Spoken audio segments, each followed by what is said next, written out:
Could the Toronto Maple Leafs be eyeing some fresh talent as the trade deadline approaches?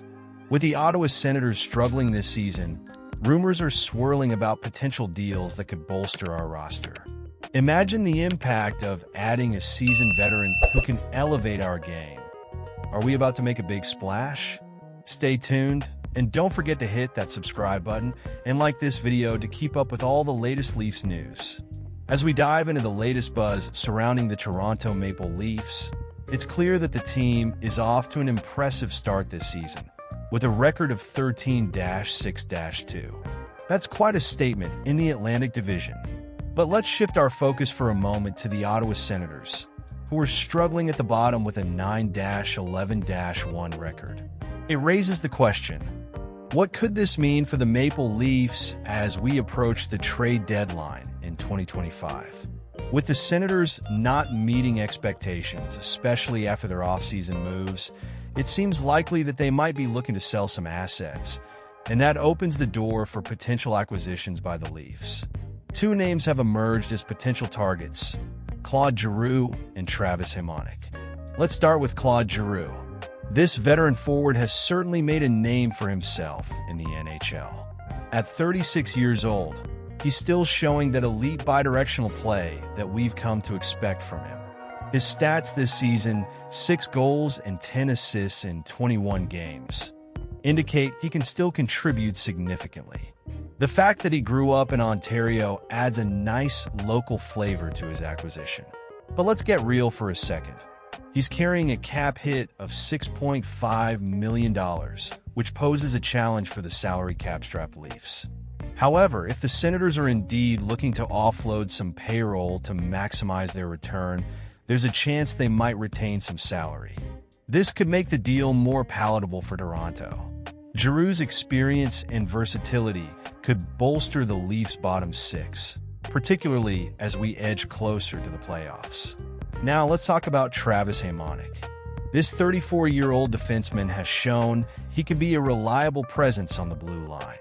With over 800 games under his belt and a solid defensive game, Hamonic could serve as a valuable depth piece for the Leafs as they gear up for a playoff run. Statistically, he's not going to blow anyone away with his numbers, averaging around 0.27 points per game, but he brings a physicality and a defensive acumen that could be crucial in postseason matchups. Plus, his affordable contract makes him an attractive target that could fit into Toronto's current cap situation without a massive overhaul. So, as we consider these potential moves, I can't help but feel a mix of excitement and apprehension. Are these the right players to target? Giroux would certainly add experience and depth, while Hamonic could shore up the defense as we head into the playoff race. But is this the direction the Leafs should be going? Are these the best options available? I'm honestly torn. And what do you think? Should the Leafs make a push for Giroux and Hamonic? Or is there someone else out there you believe would fit better? I really want to hear your thoughts on this. What are your expectations for the rest of the season? And what frustrations have you encountered so far? As the season progresses, it's crucial for us to keep the discussion alive. I encourage you to jump into the comments and share your insights. Your opinions matter, and together we can navigate what this means for our beloved Leafs. The Toronto Maple Leafs are at a pivotal moment regarding Mitch Marner's future, and the pressure is undeniably mounting. In a recent episode of Real Kuiper and Bourne, Nick Kypreos, Justin Bourne, and Sam McKee delved deeply into the implications of Marner's impending contract situation. With each game, Marner's elevated performance only amplifies his value to the team, but it also raises serious questions. Can the Leafs afford to meet his demands, or are they risking losing one of their most talented local stars? Sam McKee didn't hold back on how vital Marner is to the Leafs, labeling him as a local superstar. The prospect of losing him would be catastrophic for the team. Toronto boasts a wealth of talent, but Marner's unique ability to create game-changing plays and complement stars like Austin Matthews makes him indispensable. McKee expressed growing concern that the longer the negotiation stretches, the more leverage Marner gains. This worry isn't unfounded. The longer this drags on, the greater the risk of losing a player of his caliber. Bourne pointed out a critical issue. The Maple Leafs' management of Marner's contract has been less than ideal. Their delay in negotiating an extension has only escalated Marner's leverage. With the salary cap projected to rise significantly in the coming years, his value could skyrocket, complicating negotiations even further. Bourne lamented, "You will be a worse hockey team if he doesn't sign long-term." His frustration was palpable, suggesting that the Leafs have effectively boxed themselves in. This raises a crucial question. Could the Leafs have avoided this predicament by being more proactive?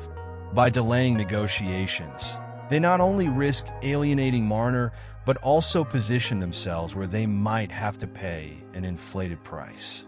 Now, let's talk about the uncomfortable reality of potentially having to pay Marner more than Austin Matthews' recent AAV of $13.25 million. While Kyprios and McKee expressed hesitation, they acknowledged the stark reality facing the team. Kyprios said, "If he signs for even a cent more than Matthews and stays, or if he leaves, I'll have to hold my nose and accept it." This pragmatic view reflects the tough choices the Maple Leafs have to make. The debate around Marner's playoff performance has also been a hot topic. Critics often point to what they perceive as a lack of impact during the postseason. However, Kyprios pushed back on this narrative, arguing that it's a flawed way to assess a player of Marner's caliber. "Are we doing this again? You don't wait until the playoffs to decide if you're going to sign a player like this," he asserted. This perspective emphasizes the need for teams to look beyond short-term results when managing superstar talent. So, what's next for the Maple Leafs? They face a critical decision regarding Marner's future. If they meet his likely high demands, they risk backlash from fans regarding salary cap constraints. Conversely, if they allow him to walk, they might lose one of the most dynamic wingers in the league and weaken their roster significantly. As Kyprios, Bourne, and McKee pointed out, this situation didn't need to escalate to this point. The team's hesitation has put them in a vulnerable position, and they may need to pay a premium to retain Marner. This negotiation could echo the drama of past contract discussions involving Marner, polarizing fans and sparking criticism. So, do I think this is the right path forward? Honestly, I'm torn. It's a tough call that could shape the franchise's future in significant ways. And I want to hear from you. What do you think? Do you believe the Leafs should break the bank for Marner? Or do you think it's time to move on? Share your thoughts in the comments below. If you enjoyed this analysis and want to stay updated on all things Maple Leafs, make sure to like, share, and subscribe to my channel. Don't forget to hit the notification bell so you won't miss any essential updates. Thank you for tuning in, and let's keep the conversation going.